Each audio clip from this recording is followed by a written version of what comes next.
Michael Oher might be the only Super Bowl champion to be more famous for being a character in a movie than, well, being a Super Bowl winning football player. After all, it's hard to outshine a blockbuster success, especially one starring Sandra Bullock. Before Oher spent 8 years in the NFL, he was the subject of acclaimed author Michael Lewis's 2006 book, The Blindsided: Evolution of a Game, and its big screen adaptation, The Blindside. The movie, written and directed by John Lee Hancock, traces Oher's journey from homeless teenager to Division I All-American left tackle for Ole Miss. Bullock won an Oscar for her performance in the Best Picture nominated film. A smash hit that made over $300 million at the box office, The Blindside took some liberties with the particulars of Oher's life story, and now Oher says he didn't earn any money from the film, even as the family who took him in as a teenager has profited, according to court petition filed Monday. Let's take a listen to what his mother has to say, and then we'll be right back. The unheard side to Michael Oher's story. Denise Oher, the biological mother whose son was adopted by the Toohey family. I've known Mrs. Oher for years now, and from time to time have tried to get her to share her story of the blind side, but she held off until this Super Sunday. The kids playing ball at Foot Homes all know Michael Oher's mom lives in this unit of the public housing complex. It's convenient for all of my children.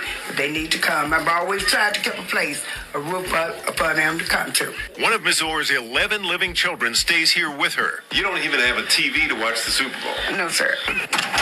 Dee Dee, as her friends call her, told me she hocked her TV at the pawn shop to replace 3 tires. So she drove to a Super Bowl party where she watched another son win football's biggest game. I'm proud of him. I love him.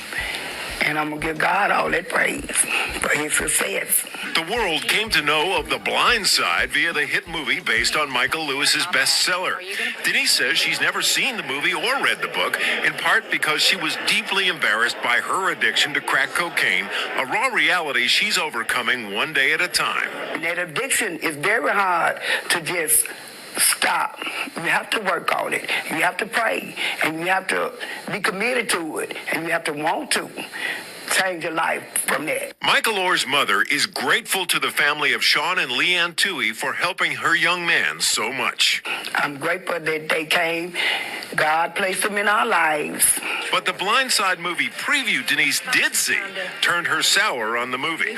This is mine? Yes, sir. Never had one before. What, a room to yourself? Got that. That's not true. Okay, see, because if I had to put a bed in my kitchen, my children had somewhere to sleep. See, I've been portrayed as the worst mother in the world, and that wasn't it. Well, here's how The Blind Side stacks up to the real story, what Oher has said about the movie over the years, and the legal turmoil now brewing more than a decade after its release. Michael Oher has told the story that after he turned 18 is when they actually brought him papers to sign, but he didn't find out until earlier this year, 2023, that those papers were actual conservatorship. Now, you hear Mom saying, nope, that's not true. If my children had to have a bed in the kitchen, they all had a place to sleep. Now, let's hear, in conclusion, the way that Michael felt about the way the movie actually portrayed him. In 2015, he told ESPN that people make assumptions about him based on how he was poorly portrayed in the film. He said, people look at me and they take things away from me because of a movie. They don't really see the skills and the kind of player I am. That's why I get downgraded so much, because of something off the field. That's why I don't like that movie. For Headlines with a Voice, this has been the Lockhart Perspective.